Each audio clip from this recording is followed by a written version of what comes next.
एक प्रचलित मान्यता के अनुसार तुलसीदास जी ने जन्म लेते ही सबसे पहले राम कहा था, इसीलिए उनका शुरुआती नाम राम बोल पड़ गया। आज हम लोग बात करेंगे रामचरितमानस के अयोध्या कांड की। अयोध्या कांड की शुरुआत राम जी की राज्याभिषेक की तैयारियों से होती है। एक तरफ जहां अयोध्या में हर्ष और उल्लास का दृश्य था, तो वहीं देवताओं में व्याकुलता। उन्हें लगा कि अगर राम राजा बन गए तो फिर राक्षसों का अंत कैसे होगा।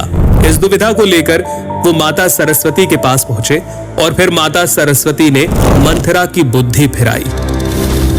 मंथरा ने कैकई से कहा, यदि कल राम का राज तिलक हो गया तब समझना कि विधाता ने तुम्हारे लिए विपत्ति का बीज बो दिया। कौशल्या तुम्हें दुख देगी और भरत को कारागार में डाल दिया जाएगा। मंथरा की कड़वी बात सुनकर कैकई भयभीत हो गई, कुछ बोल ही ना पाई।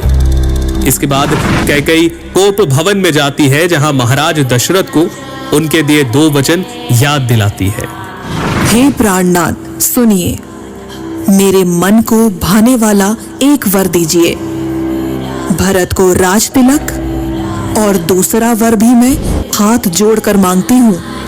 राम को 14 वर्ष के लिए वन में निवास। कैकई की बात सुनकर महाराज दशरथ सहम गए। उनका शरीर ऐसा हो गया जैसे ताड़ के पेड़ पर बिजली गिर गई हो। इस सूचना के बाद अयोध्या वासियों का हर्ष विषाद में बदल गया।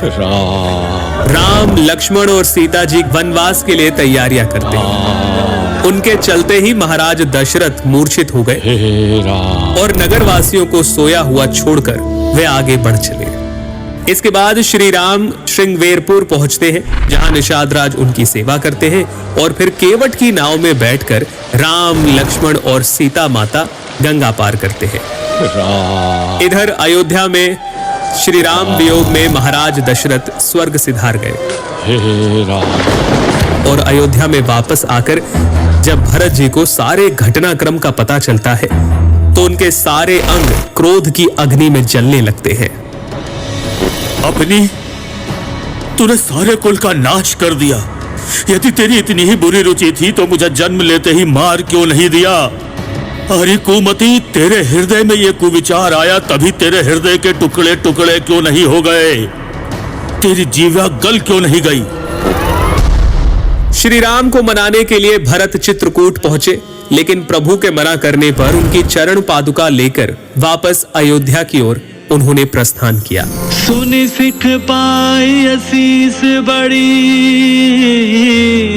गनक बोली दिनु साधी।